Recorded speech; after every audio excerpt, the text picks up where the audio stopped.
demands your folly, not your wisdom. To embark on a journey of self-discovery is traditionally considered foolish. We are supposed to follow a linear path: education, work, marriage, and so on. When a person deviates from this path, he is seen as a fool, whose adventures will amount to nothing but poverty and misery. The first step is usually the hardest and the most important. As the Chinese proverb goes, a journey of 1,000 miles begins with a single step. The fool thinks of all the wonderful adventures that lie ahead and is less worried about making mistakes. He thinks on his feet, is energetic, and urges us to live life to the fullest, while the person who thinks too much is overcautious and remains stagnant.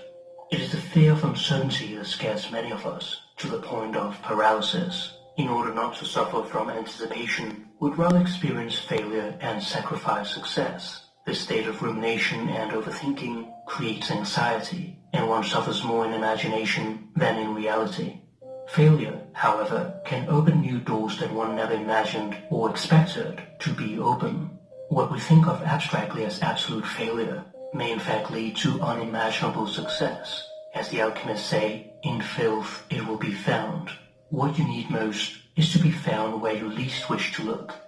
The fool usually has no idea what he's getting into by starting a new journey, and does not see all the trials he has to overcome, which may have prevented him from going on a journey in the first place. The fool lives in the moment and sees reality as it is. He's not afraid of change and exploring unknown and new territory, despite being told of its dangers. No matter how many times he stumbles, the fool keeps going. No great person has ever not committed a mistake. In the end, it is the journey that matters, not the end. We shall not cease from exploration, and the end of all our exploring will be to arrive where we started and know the place for the first time. While the fool has many positive aspects, he can also be so stubborn that he does not take a moment to step back and reflect, to look where he's headed, so he falls off a cliff. The fool stands on the edge. Sometimes our inner intuitive voice of protection becomes judgmental and self-perpetuating. The voice tells you, be careful, you'll make a fool of yourself. That is a dumb question. Everyone is going to laugh at you and judge you. You sound ridiculous.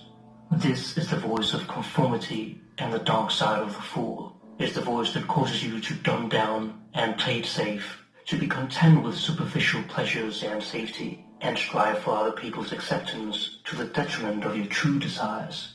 This happens when we are unconscious of the fool within us, which leads to jealousy, resentment, shame, and other neuroses. In his relationship to the journey towards individuation, the fool demonstrates both the initiative and the resistance inherent in his nature. He is closely tied to the archetype of eternal youth, which we all possess after growing up from childhood. It can bring the energy, beauty, and creativity of childhood into adult life, or thwart self-realization and do most to both unrealistic adolescent fantasies and experiencing life as a prison. The fool is closely related to the child archetype. Children have less of a persona and follow their instinct rather than what others tell them to do. The Freudian super-ego and optimistic, and does not take things too seriously. Friedrich Nietzsche writes, man's maturity should have regained the seriousness that he had as a child at play. Union